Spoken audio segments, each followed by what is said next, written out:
what's going on, everybody? Welcome back to the Chasing Dreams podcast with Charlie and Justin. We are coming at you with episode 57 on this cold, wintry December morning. Yes. Yeah, dude, it's freezing out. Not a big fan of the cold. Never have been. Probably never will be. And you would think that I would get used to it at this point, but I never do.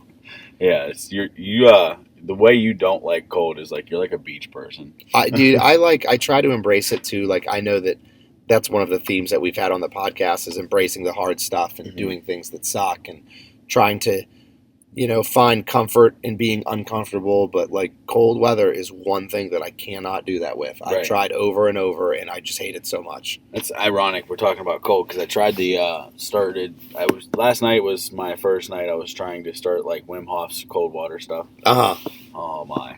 I failed. Yeah, that's huge for recovery and everything. I'm not exactly. I understand Wim Hof and the breath work and how crucial it is to recovery and to being able to withstand cold temperatures. And I know that I follow Ben Greenfield, who's essentially a biohacking guru for people that aren't familiar with him.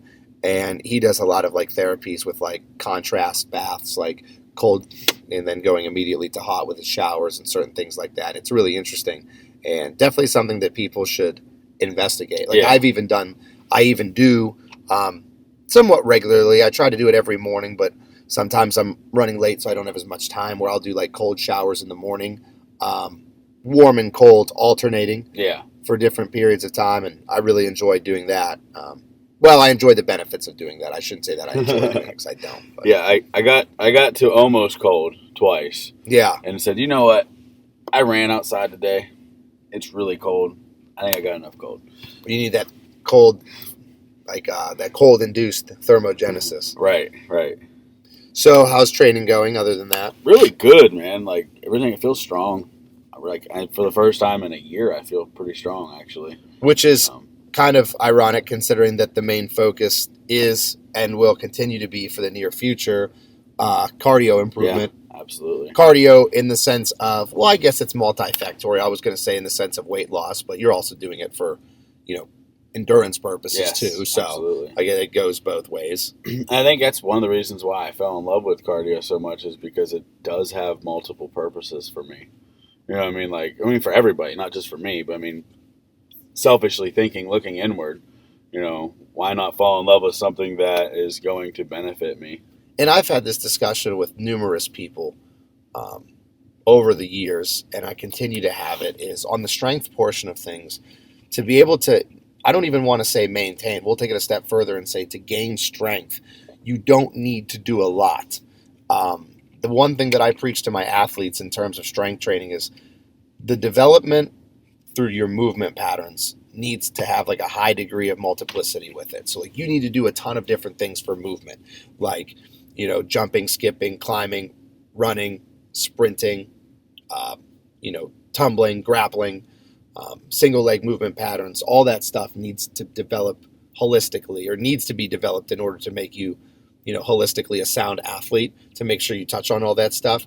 However, with strength development, it needs to be pretty fundamentally simple. Right. So you don't have to be very good or even decent at a lot of things. You just need to be really, really, really good at a few items. So if I take someone who can, a high school athlete, who can bench press 300 pounds, squat 400 pounds, and deadlift 500 pounds, those are extremely good numbers for a high school athlete. And that's pretty much going to cover all your bases as far as strength development goes. You're not going to need to do a lot more than that. So if you can focus on a couple foundational movements that you want to get good at or that you enjoy doing, that'll be enough. Really what you can boil it down to is what the movement pattern is. So find a push, find a pull, find a squat, find a hinge, and pull-ups. Yep. And there you go. And that's pretty much that all you would need. And honestly, for strength purposes, for people like yourself who are focusing on endurance and focusing on being athletic as a whole, body weight's awesome. Yeah. I think those are severely underutilized.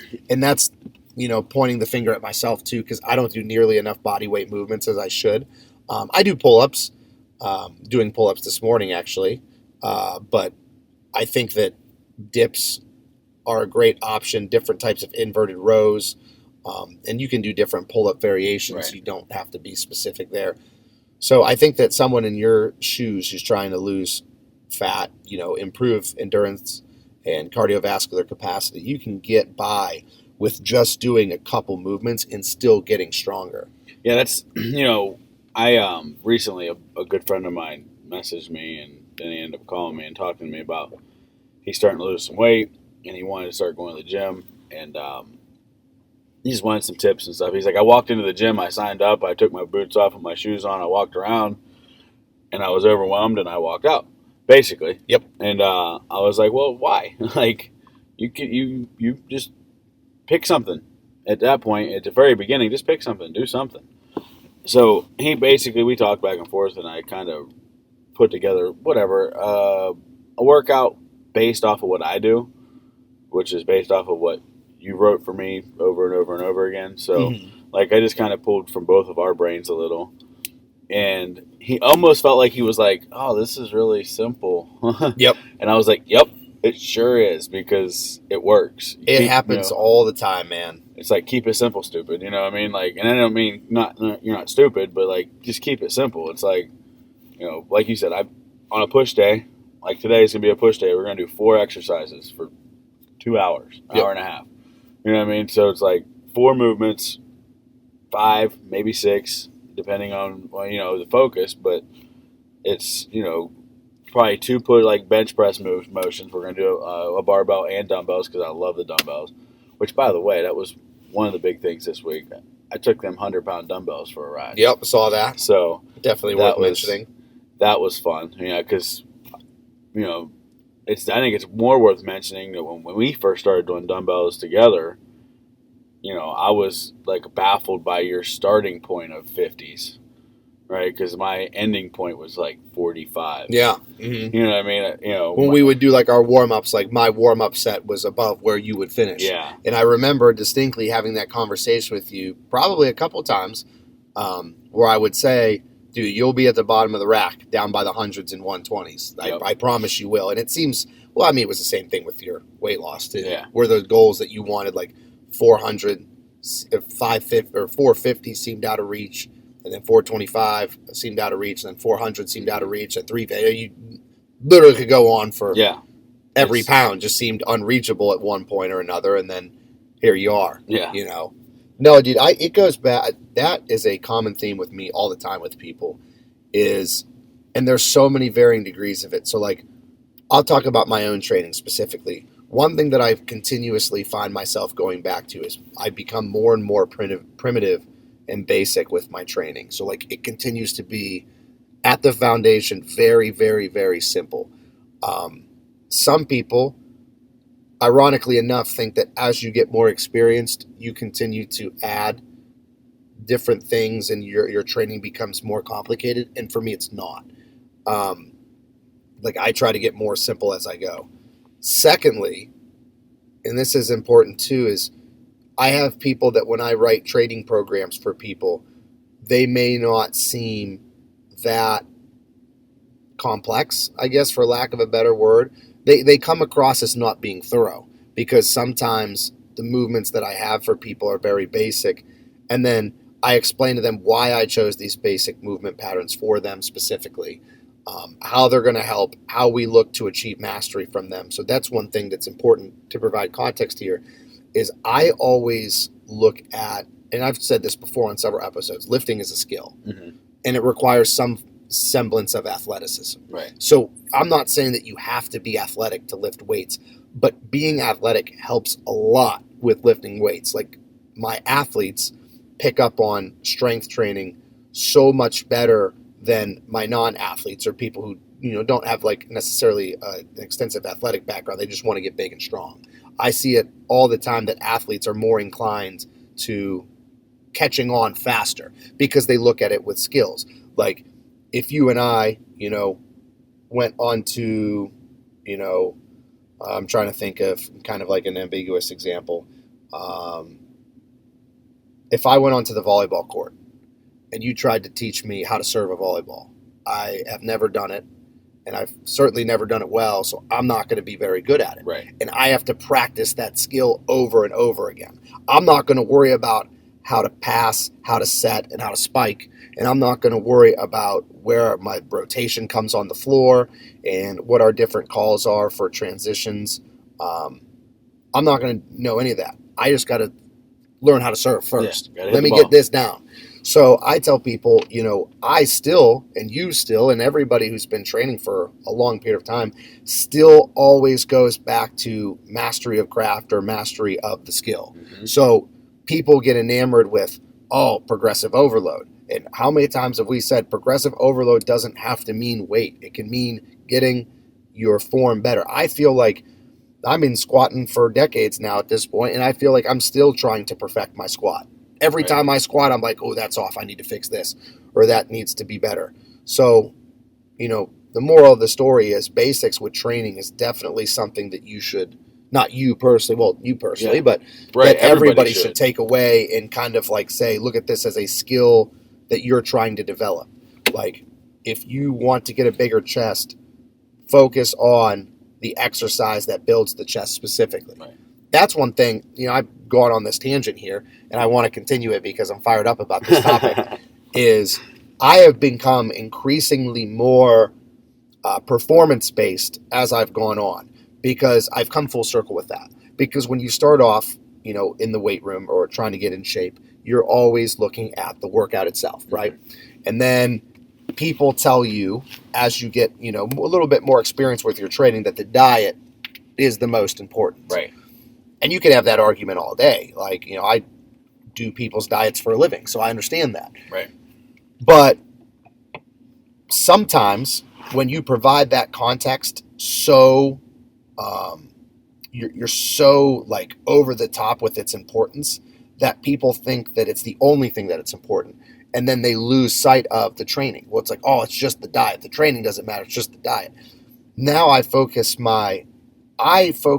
and Austin, my coach, we focus my nutrition to meet the needs of my training, not the opposite. Right. We don't say, you're low carbs, so we're going to change our workout around. No, we change the diet around the training because the performance is what's going to get you better.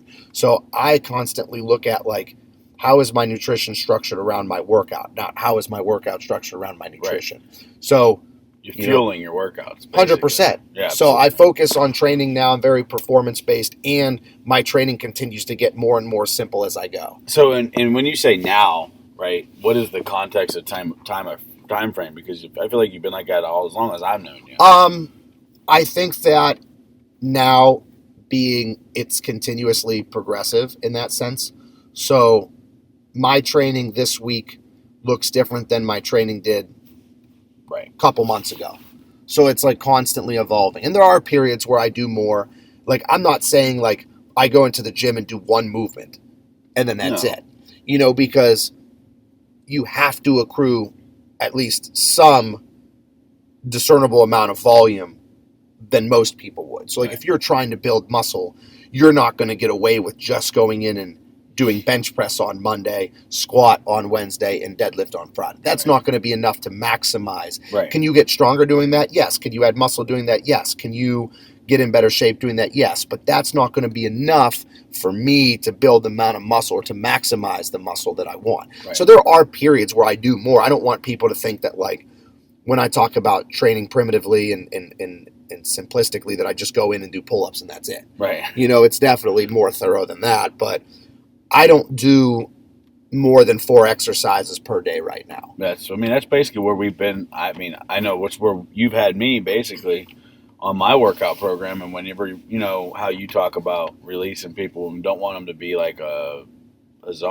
robot. Yeah, they don't want to be reliant on me. Yeah. Yeah, you taught me over the last year and a half to keep it simple. Like I do that still. Like I got all my training books. I cleaned out my gym bag, and I have my training book sitting on the dash of the truck right now. And it's like, if you went through at any given page of those, there's no more than 6 movements. When people see too, sometimes they miss the forest from the trees in the sense that they see what I'm doing, but they don't understand the specific context involved with it. So people would see that I'm in the gym for 2 hours, okay, with my training.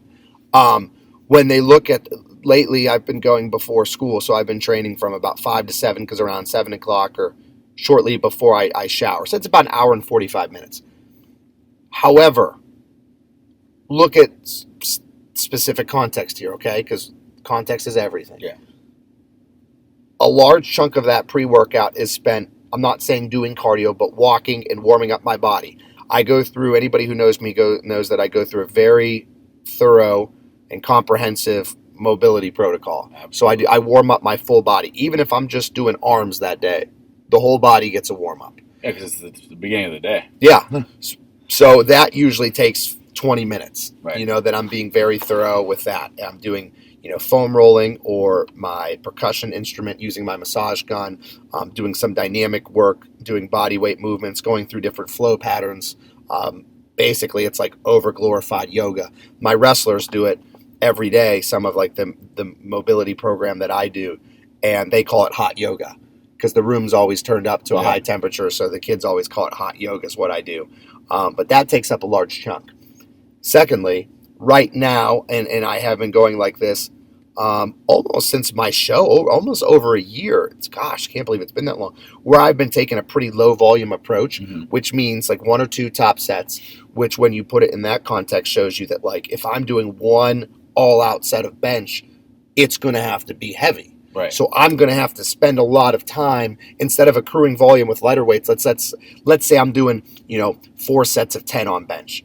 Well, I could do a set of 225, a set of 250, a set of 275 or whatever and build up. However, if I'm just doing one set, it's going to take me a while because I'm going to have to go heavier than I would with those higher reps or those lower or higher volume. So a lot of my training time comes from like trying to get up to working weight. Right. Because if I have a working set of deadlifts at 450 or 500 pounds, I can't just put 500 pounds on the bar and start deadlifting. Right. No, you got So it takes a long time. So there's specific context there.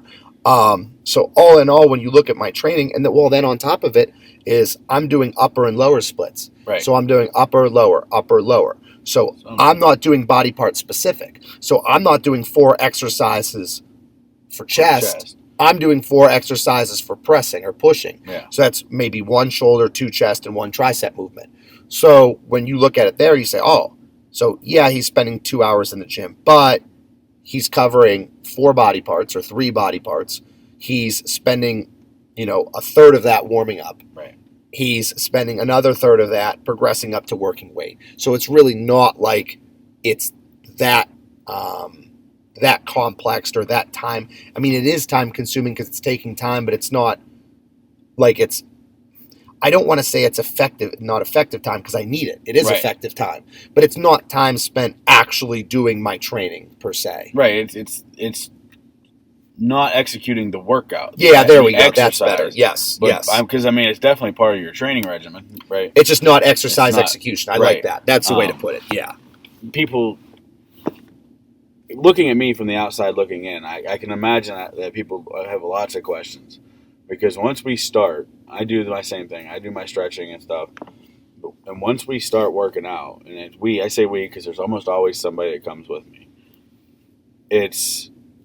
I do my set, and then I walk. Yep. And it's timed because I figure out what the path is inside the gym. Around the machines, around the area. So I get that 40 seconds of rest. But it's always moving because I like to keep my workouts moving constantly moving. I don't want to sit on my phone. I don't want to sit down and play with the phone, change the radio station, all that stuff we talk about all the time. I don't want the distractions of waiting and sitting on a bench resting. Yep. So my rest benefits of resting without the monotony of sitting there doing nothing. Absolutely. And you lose your sweat. I feel like I lose my sweat. I lose my pump.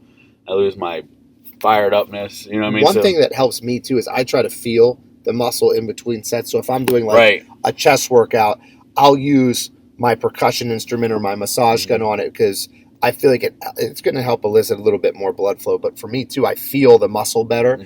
And then almost like I'll go through posing too. Like posing, like that isometric contraction and feeling everything squeeze is going to help your mind-muscle connection, which then in turn is going to help your lifting as well. Yeah. So I will actually flex in between sets. Now it's not the best for recovery, right? Because the muscle is continuing to work a little bit. But I just kind of sit there and if I'm, to use the example I just mentioned, doing a chest exercise, I'll sit there in between sets a little bit and kind of flex each side of my pec and kind of squeeze them together.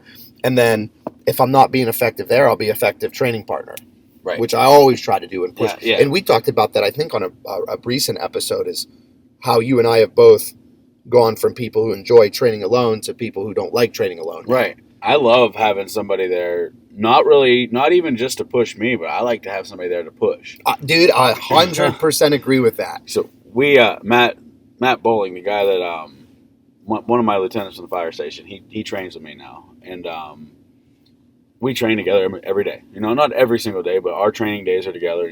I move, when he's on night shift, we move stuff around and make it work. We ended up inviting another guy from the fire station who went through the basic firefighter class with me, and they're both Marines, so they have their own inside jokes and whatnot.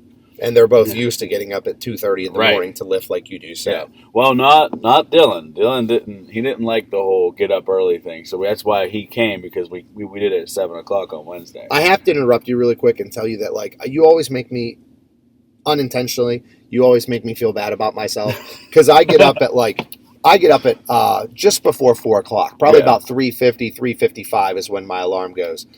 And then I'll probably hit snooze once, and then I'll be up at 4. So effectively, we can say I'm up at 4:00 in the morning, and I'm in the gym starting my warm up and stuff after I pack my meals and drive to the gym by 5. Yeah. And I'm on my way to the gym. It's 4:30, and I'm like, thinking in my head, dude, you're grinding right now. It's early. No one else is doing this. You're going to go to the gym, and then you're going to teach all day, and then you go to wrestling practice all evening, and then you're going to train clients, and you're going to go home and do emails, and you're pulling, an 18-hour day, and you're grinding, and you're getting after it. And at 4:30 in the morning, I get some snaps from you, and you're already done with your workout. Yeah. And you're already starting cardio, eating. And I'm like, oh, my gosh. Like, it's hilarious, because you're the only person that I ever feel with that stuff that I'm, like, behind the 8 ball with. Everybody else I'm ahead of except for Justin, because he's already gotten it in. It's hilarious. And it's got to the point now where I don't ever want to not do the morning, because of how much day I have left. I agree 100%. It sets such a good tone for me, too. Mm-hmm. Like, when I go, like, my nervous system is revved up and fired up first thing, like, it sets the tone for the rest of my day. Almost like, I don't want to get, too cliche with it and come across as too much of a meathead, but it's like that attack mentality. Right. So, like, I had that before wrestling, where we had wrestling practice on a snow day, and I trained legs for 2 hours, and there was no point to training legs for 2 hours. We just wanted to crush our legs, so we just did it for 2 hours. That's what I did last night. It's terrible. Then I went to wrestling practice, and we're lifting before practice with the kids, doing our strength development, and I'm lifting with them, and I'm all pumped up. I said, I just got done training legs for 2 hours, and I'm going to still lift again. Again, no physiologic benefits to it. I just want to do hard things and set an example for the kids. It's like that Viking mentality. Yeah, when you get that early on in the day, like, honestly, for our listeners out there, you want to start your day off right, do something insanely hard. Go squat for max effort. Do 20 rep squats first thing in the morning at 5 a.m. and then tell me how the rest of your day goes. Right. Now, it's going to work in the opposite fashion when you first start, because you're going to be crushed. But once you get used to it, once you get used to waking up, like, I've never been this much of a morning person as I have been lately going to the gym. It's still equally as difficult for me to get up, but I turn it on so much quicker. Well, and the difficult to wake up, it just, that time frame where you're difficult waking up only moves backwards. Yeah. It's nothing changes. I mean, I'm still a bear for 30 seconds. But it's 30 seconds. It's 30 seconds at 2 o'clock in the morning instead of 30 seconds at 4:30 in the morning. Yeah, that's so true. That's why I love lifting, because in the morning, there's nothing else that I would be doing productive anyway. So, like, if I say, I'm going to get up at 4 o'clock or 3:50 in the morning to lift, versus, I'm going to sleep in till 6:30. Yeah. That extra time, I'm just going to spend sleeping. It's not going to be any more effective from me. Now, I guess it would be effective if you're recovering better or whatever. Yeah, if your recovery dictates it. But let me set the line here for everybody. I'm not challenging people to wake up at 2 o'clock in the morning. No, absolutely not. No. I am challenging everybody that if your day starts at 8 o'clock for work and you work out after work, attempt to work out before work. And then you could even account for those missed hours of sleep that you would seemingly be missing out on because you could just add them on to the end instead of the morning. And it's the beginning of the next day. Yeah, go to bed earlier. Go to bed an hour earlier. My dad always used to say that. My dad had like this list of like cliches that he would always bring out, and he would say these things repetitively. I've probably mentioned some of his sayings on air. It was almost like my dad would only speak in 10 phrases to us, and they were all life lessons. And one of the ones that he would always say is tomorrow begins today. Yep. And it was always about proper preparation and getting stuff done ahead of time, and scheduling things, and even getting your clothes picked out for the next day. Just getting ready to say, like, I can remember when I was really big still, like really, really big. I'd wake up at 10 minutes before I had to be at work. Mm-hmm. And it would be like, I was late, perpetually late every day. And, it's kind of, whatever, it's kind of crappy to say, but I wore a lot of dirty clothes because I didn't care. And it would be 10, 15 minutes before I need to punch in, and I'd be rummaging through the dirty clothes hamper for my day's work clothes. Yep. You know what I mean? And like, now I'm looking back, and like, my wife talks about this too. It's like, you're so meticulous. Like, I got a stack of clothes set every day on our kitchen table because I get dressed in the kitchen. I don't want to wake her up at 2 o'clock in the morning. I don't, want to wake anybody in the house up. So I just kind of tiptoe my way to the kitchen. I get dressed out there. But I have my work clothes on the table. My gym clothes are right next to them on the table. And then my response clothes for the middle of the night are right hanging up beside my bed. So it's like I can roll out of bed and get dressed there. You know what I mean? So it's like the way I set my day up makes sense. So I like that, how like tomorrow starts today. This is so perfect because it does. Like, at the end of the day, I have to prepare myself so I can continue what I did today, yesterday, the day before, tomorrow. I've gone through a full week without making any football analogies because it's been so long since we've recorded. It's been a full 7 days. So what I want to do is when we get back from this commercial break, I want to use a football analogy to talk about how I kind of view the same thing as super important for me and success in what I do going on. So we will see you guys when we come back from this commercial break. Stay tuned. As listeners of the Chasing Dreams podcast, we know that you demand the highest quality at all times. If you're interested in quality, look no further than Beast Mode Baking. Beast Mode Baking aims to bring the highest quality, creative, and of course delicious baked goods to your home with nationwide shipping. All orders need to be pre-ordered to ensure they're packed fresh and shipped out to you as soon as possible. Beast Mode Baking offers a flat rate of $15 for shipping due to the size and weight of the cookies and doughs. So if you're interested in Beast Mode Baking, please contact CEO Shannon Knorr. That's at SKNORR13 on Instagram and order your delicious baked goods today, because every time you support them, you're supporting the podcast as well. And welcome back. So before we went to our commercial break, Justin, I said that I wanted to use a football analogy. One of the things that's really important in coaching is you can have a lot of great players who have a lot of good attitudes and are great leaders, and you can have a successful team on paper. But ultimately, the players need to be in positions in order to be successful. So great teams, good teams can rely on talent. Great teams have talent, but they also have people that aren't as talented that are succeeding. So you see that a lot, where you see kids that aren't that great that constantly make plays or constantly in good positions. And that falls on coach's ability to put people in good positions to be successful. And sometimes it's not position specific. So like, let's say you're a defensive tackle. That doesn't mean I need to move you to the left defensive end or the right defensive end or put you at a nose tackle or in a 3-tech or whatever.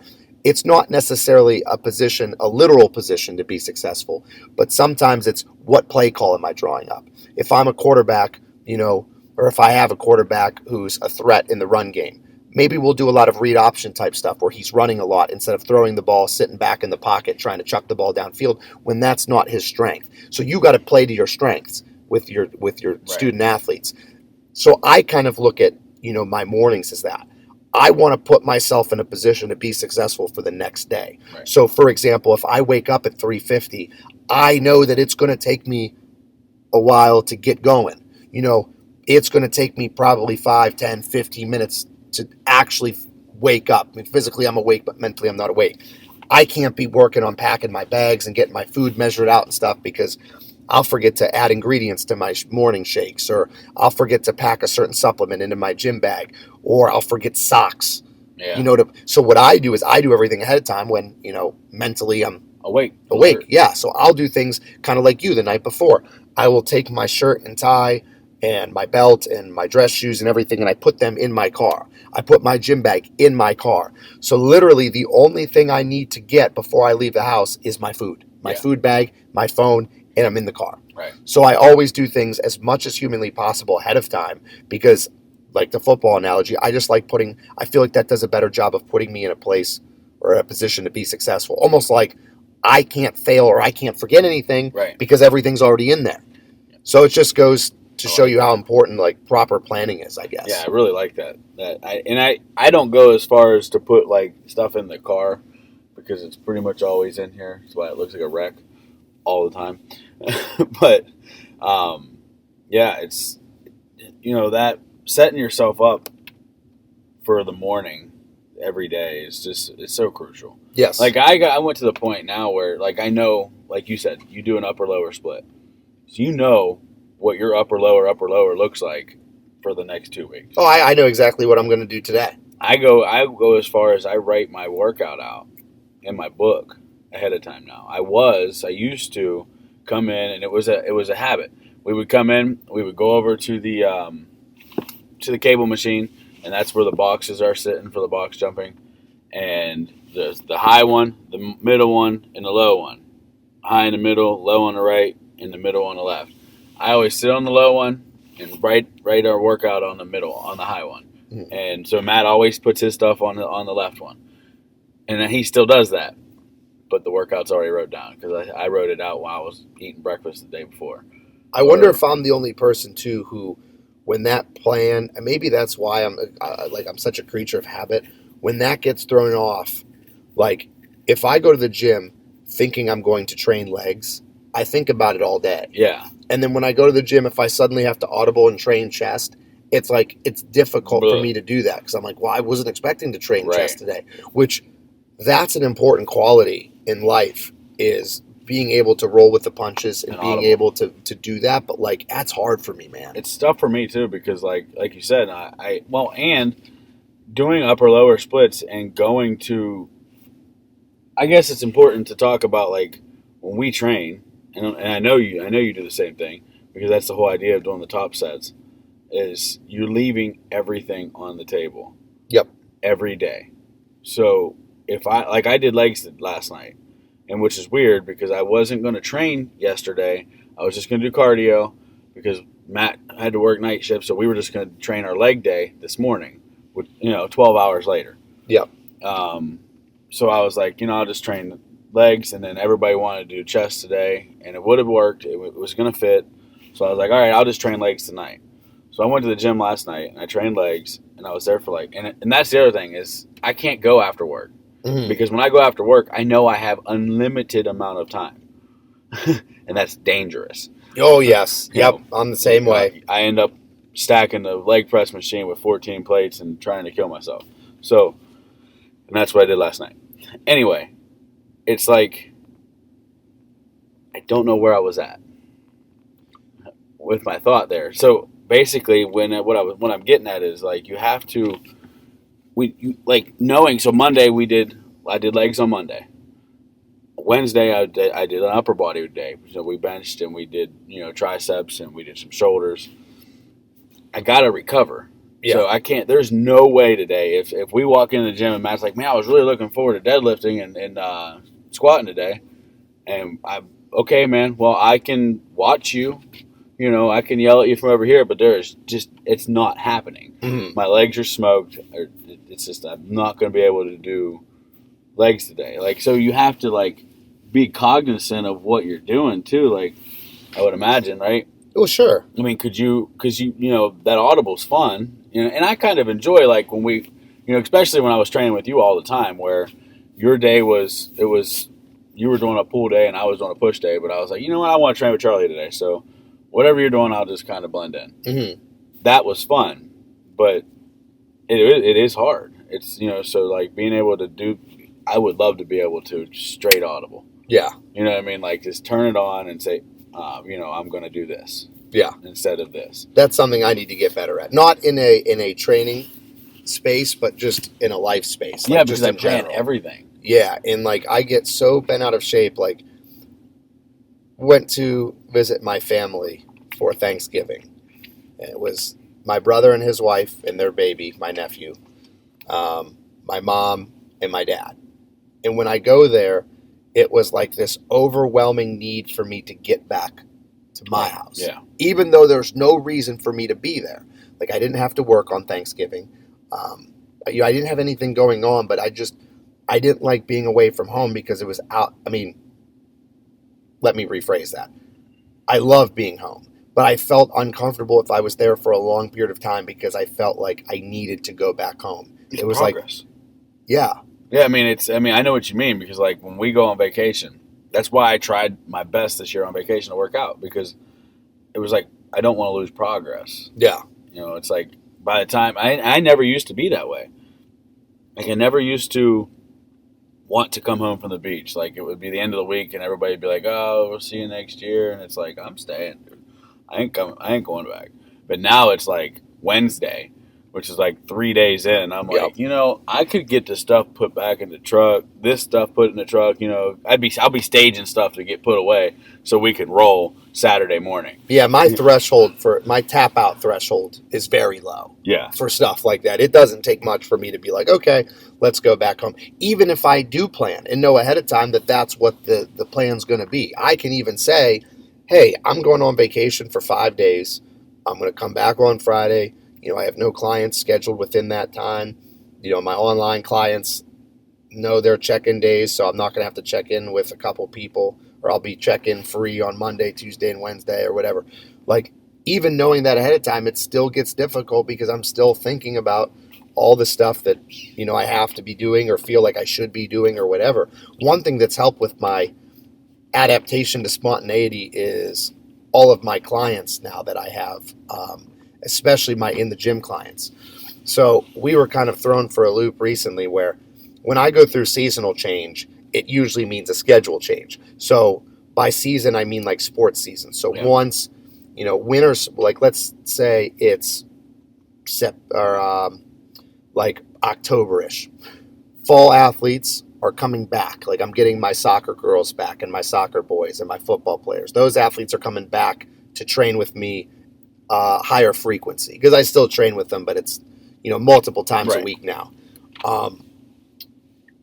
Likewise, my winter athletes are leaving because those are the guys and girls that are going to play basketball. Those are the kids that are going to go wrestle. Well, with COVID and everything, West Virginia, which for those of you who aren't familiar with the area that Justin and I live in, we live within 5 minutes of PA and West Virginia. So you can be in all three. You can go from Ohio, West Virginia to PA within 5 minutes. Yeah, 15 minutes, you can hit the trifecta. So I train a lot of kids that live in West Virginia. West Virginia canceled their winter sports or delayed them until January. So I was under the impression that all my winter kids were going to leave. Now all my West Virginia kids that play basketball or wrestle or whatever, they're staying on my client load.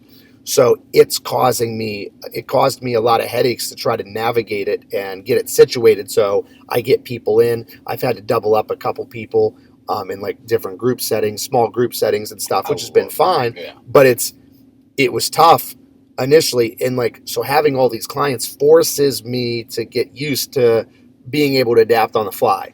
Like, what do you mean you can't come in Monday and Wednesday at 5:30? That's your time. Oh, okay, we can switch it up. Now I've gotten to the point, at least with training, where that spontaneity is a foregone conclusion that it's going to happen. I'm okay with that. Right. Now, when it comes to my personal time, I got to be better at it, but I'm getting better with being able to do it with work. Now I just got to do it with leisure too, because I don't consider training to be work. No, it's not. I mean, this is the one voluntary thing in my day. Yeah. You know what I mean? Yep. Obviously I volunteer as a firefighter, but this is my one thing that I could still be sleeping. It's day off. This is my weekend. This is my day of rest, so to speak. And we're both still up before 4 o'clock a.m. Yeah, it was on a Saturday. I got up at 3:30 in the morning this morning because that's when my biological clock. I wake up at 3:30 on my days off when I don't have to get up to go to the gym, and I'm like, "What are you doing, guy?" Like that's what my brain feels like I'm saying. I actually have had an uptick in frequency, training frequency, because when you do a low volume, high intensity approach, you need to scaffold or taper down or titrate down your total frequency, because if you train balls to the wall for top sets, your nervous system's going to get crushed. Yeah. So you can't do that every day. Right. Like I always tell Austin, because I train 4 days a week that are on the books, and I tell Austin I'm trying to earn the right to train 3 days a week. So I'm trying to train so hard that I can't go 4 days a week, and I need that extra recovery day. I like that. But what I've been doing recently is, because I love scheduling and getting in that routine, is I've been trying to go every day now, but those off days, so to speak, are just higher volume, very low intensity, just for lack of a better Active phrase, recovery. just trying to get some pump workouts in, stuff like that. Just The fun so stuff. I'm on, exactly, and I'm in the process of doing the things that I did the day before, and I'm going to do the next day, just so I stay on the same sleep schedule. Because again, if I stay home and sleep those extra couple hours, it's not accomplishing anything. Right. It's just getting me extra sleep. Sometimes it's necessary, but most of the time I'm in bed early enough to where my recovery is not compromised anyway. And I think that's important too. Just last thought here is, you said sometimes that's necessary, and absolutely, there is once in a while. There's a morning where nobody sees anything or hears anything from Justin on Instagram or Snapchat, because I woke up and I was like, you know what, I could go through the motions, and then go to work and go through them motions, Yep. and then come home and go through them motions and go back to bed. Or I could get an extra hour or two of sleep right now and be fired up the rest of the day, and I'll make the workup up tonight. Mm-hmm. And that's A-okay. As long as you're okay with yourself and you run yourself through, and this is just my opinion, run yourself through a mental checklist. Is this absolutely necessary? Is this what I should be doing? It's not what I want to be doing. It's not an emotional response. Yeah, that's tough. That's hard for people, though, because okay, so I guess that wasn't the final thought, because this will be the final thought. If it's not hard for you to do, is it worth doing? mm-hmm. Right? And that's how I look at everything anymore, because like when I started losing weight, it was terrible. It sucked. It was hard. And I was like, this is awesome because it's working. I can feel it working. I can see it working. And it's still really, really, really hard. So like, I love that. It should be hard. Of course. It should be hard. Because if it wasn't, everybody would be Mr. Olympia. Yep. Everybody would be a gold medal athlete in the Olympics. Everybody would be a state championship wrestler or a CEO of a Fortune 500 company. If the stuff worth doing wasn't hard, everybody would be doing it. Yeah. I love it. I couldn't agree more with that. I mean, it's very fundamentally simple, but you just need to focus on doing things that are difficult and constantly reassessing where you're at with them. Yeah. Like for me, one of the things that I struggle with is knowing too much. So, and I that sounds very conceited when you say that, like, I know too much, I'm too smart. But you can become an overanalyzer, which we talked about on a previous episode with Austin Stout. Is one of the downfalls to successful people is they know too much and they overthink everything. So like for me, I could justify anything that I want to justify. Mm-hmm. So if I want to get an extra hour of sleep, I could give you 100 different reasons why I should get that extra hour of sleep. I got you. Now that's hard because you have to say, do you really need that extra hour Right. of sleep? What is going to be more beneficial to your long-term goal? Right. Sleeping right now or getting up and doing this? And that's just, speaking of Austin, this is a very good way to kind of end the show here, is he had a saying one time on his Instagram. It was just on his feed, and I've never talked to him about this, but it was one of those things that's always stuck with me, and I'll never forget it. I don't know why, but sometimes when we, because we're inundated with motivational stuff. Like there's motivational speakers and motivational videos that you could watch on YouTube. You could watch a motivational video on YouTube nonstop every second for the rest of your life. There's so many. Mm-hmm. And sometimes there's just one or two things or one or two sayings or phrases or people or videos that kind of strikes a chord, and you're like, oh, that's it right there. That's what I'm about. And he had something that was very simple, and he said, think about what you want most in life and throw away everything that isn't that. I love it. So it's a very, like what you said, like the checklist. This is an oversimplified checklist of what's your goal and is this helping or not. Right. So like, I mean, it's the same thing. If whatever you're doing right now, is that helping you in any way? If so, be able to say, yes, it's helping me, and identify how it's helping you. Yeah. So like, if we record this podcast, once we get to the point where this podcast is no longer helping us, I'm not going to do it. And it's just a task, then we're not going to do it. No. Even if it's just for fun, because just for fun, at least in our immediate life right now, that's not enough for me. Like, sitting down and watching TV might be fun because it's relaxing, but that's not enough for me right now. That's pretty much why I don't do it. Yeah, same. So I think that's a good place to end it. Not that you and I are two warriors that are living in combat mode all the time, but it's always important to be self-assessing on where you're at, why you're doing things, and making sure that they're all worth doing, right? Absolutely. I guess it's worth saying it's the 19th, so we're not going to record again before Christmas, and from us, we want to wish everybody a Merry Christmas. Be safe. Do the best you can to be safe, but enjoy your families. Yeah. And, remember to smile. That's important. I feel like especially this year, it's very important that we remember to smile and reach out to those that we don't know if they have somebody or if they're too afraid to leave their house. It is what it is.